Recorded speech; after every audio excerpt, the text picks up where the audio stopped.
जैसे कि आपने पिछले एपिसोड में देखा था, थर्ड फ्लोर पर फिर से पहले जैसी खुशियां लौट आई थीं।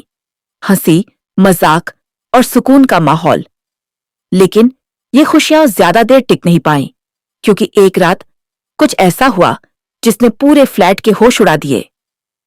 उस रात करीब 1 बजे प्रिया और अनाया बिरयानी लेने बाहर गए थे, क्योंकि अगले दिन प्रिया का बॉयफ्रेंड फ्लैट पर आने वाला था। सब कुछ बिल्कुल नॉर्मल था, लेकिन उस दिन मुहर्रम था और वापस लौटते वक्त रास्ते में उन्हें कई सवारियां दिखाई दी। ढोल की आवाजें, भीड़ का शोर और अजीब सा माहौल। प्रिया और उनका दोस्त रास्ते भर उसी के बारे में बातें कर रहे थे। ये क्यों सेलिब्रेट करते हैं? सवारी क्या होती है? लेकिन अनाया पूरे रास्ते बस खामोश बैठी रही। उसकी नजरें सिर्फ उन सवारियों पर टिकी हुई थीं, जैसे वो पहली बार कुछ ऐसा देख रही हो जो उसे अपनी तरफ खींच रहा हो।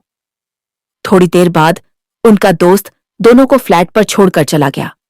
लेकिन जैसे ही प्रिया और अनाया घर पहुंचे, प्रिया को अनाया कुछ अलग लगी, बहुत ज्यादा शांत, और उसका बिहेवियर भी अचानक बदल चुका था।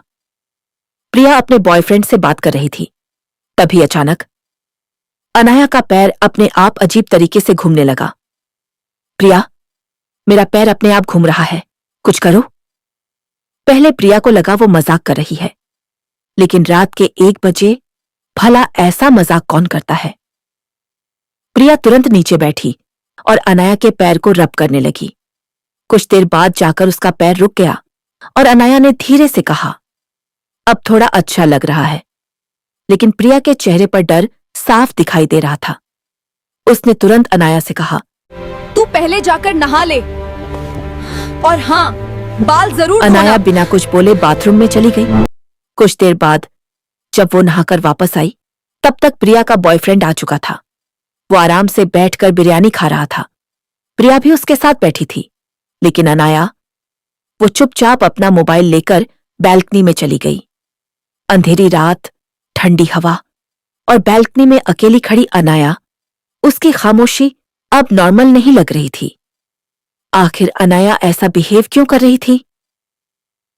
उस रात सवारियों को देखकर उसके साथ क्या हुआ था, ये सब आपको पता चलेगा नेक्स्ट एपिसोड में।